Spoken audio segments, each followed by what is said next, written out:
Hi Ross, this is Nalambari from Brilliant World. Hi, nice to see you here. Same here. So, so how many times this is the first time in your APPMC? No, actually, this is my third time to attend. Great, great. So, what do you expect from this conference this time? Since we are all meeting virtually, this is the new normal. So, what is the expectations from this conference this time?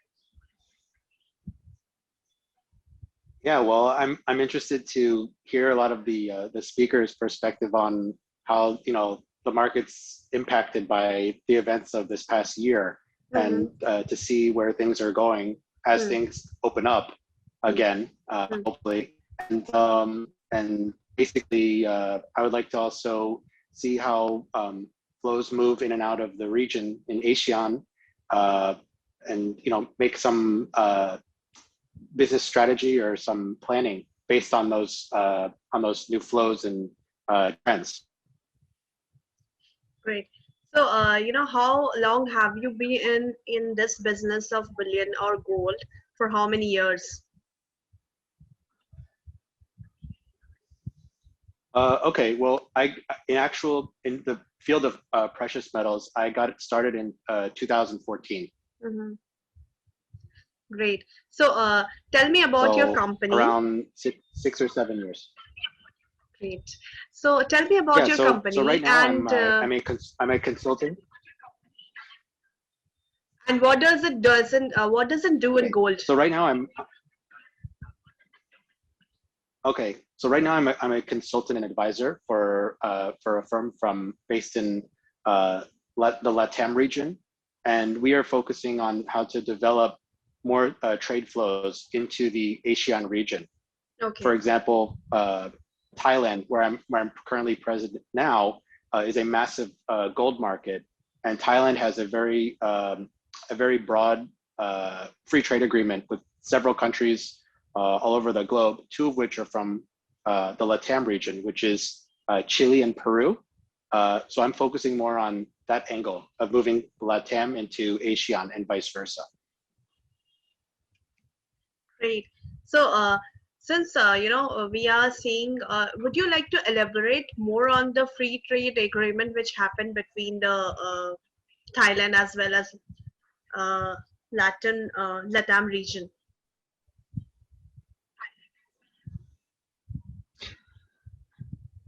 Yes. So at present, there is a full free trade agreement with two LATAM-based countries, which are Chile and Peru. Okay. In addition, also APEC agreement and the regional free trade agreement, but there are specifically two Latin-based countries that have full free trading status with Thailand, which is Chile and Peru. Usually, if we talk about the Thailand market, which you are actually dealing in, what kind of gold products they usually use? Is it more on the bar side or it's more on the jewelry side? If jewelry, what carat do you use? What carat do the Thailand people use? Can you just elaborate on the market scenario? Sure. So I'm going to break this question out into basically two segments. One, I would call the consumer's market. Here you'd find Thai gold that has like the 96.5 standard. There's also a demand for the 49 material locally. In terms of raw materials that are flowing into the market, it's different in terms of the feedstock compared to other countries. Thailand is what they call a recyclable market or a secondary market, which is obtaining the material from recycling or recovery, or maybe even jewelry scrap, which is a big component of it, which is different than a country like Peru, for example, which is mainly like a mining-based country for the raw material.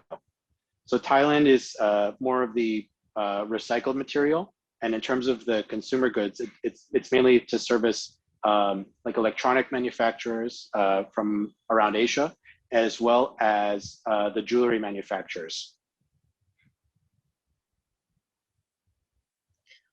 So we have been knowing about the Friendly Refinery, which you have mentioned earlier to me.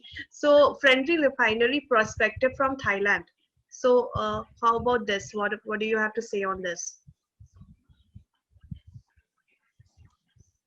Yeah, so after carefully studying the market here, those who are involved in the refining business, there's a handful of these refiners here, some of which are accredited by certain organizations such as the RJC, Mm-hmm. and others that do not. Um, some of them are good delivery for LBMA status in a particular metal like silver, whereas in gold they're not. Um, what I see is the greatest potential are the refineries that are able to service the chain of the RJC's chain of custody, which is basically what's most important for the jewelry manufacturers here to take in for their feedstock. So if they're accredited in that angle, it means a lot. It adds a lot of value to the supply chain because it knows that the metal is coming from strictly recycled sources. Mm-hmm. And one of the refiners here that I'm very impressed with is actually a refinery called SPC Precious Metals, Mm-hmm. who is running a refinery mainly from recycled feedstock material. Okay. And I see, a lot of service to both the domestic Thai market and the foreign markets as well, from the type of supply chain sourcing that they have, as well as the production that they supply. So I see that anyone involved in the recycling aspect with accreditation can do very well at the current moment here. Great to know that. Really great to know that. So if we again shift into the jewelry preference, what kind of jewelry do they prefer? I mean, like I'm asking a very I just wanted to know the market inside Thailand. So since they are into gold, and if you know how Asian people are crazy about gold. So is it what kind of jewelry do they prefer? Is it in the form of dangles, bangles, whatever it is? If you can just give a view on it. I would say, well, if you go anywhere in Thailand, Mm-hmm. and I mean anywhere down the Okay. street, you Mm-hmm. have like thousands of goldsmith shops where you can go in and see the gold right there with all types of jewelry. You see like gold chains, bracelets, necklaces. There's a wide variety of it. And it gets very, very exquisite and detailed with some of the designs that you can see here. Mm-hmm. Now, in terms of, in comparison, for example, when I went to the gold souk in Dubai and saw some of the really elaborate jewelry there, I haven't Mm-hmm. seen anything that can compare to that. But it's no doubt that they really love the gold jewelry here and gold as a product in the Thai market. What else do you have to say unique about the Thai market if we are talking purposely about Thailand? And then if you are comfortable, we can shift into a little bit of China market if you want. Sure. Uh, my opinion on Thailand is that, well, first facts first. It's one of the largest gold markets in the entire region. Okay, Okay. just after I believe like India and China. Thailand's right up there as a big player.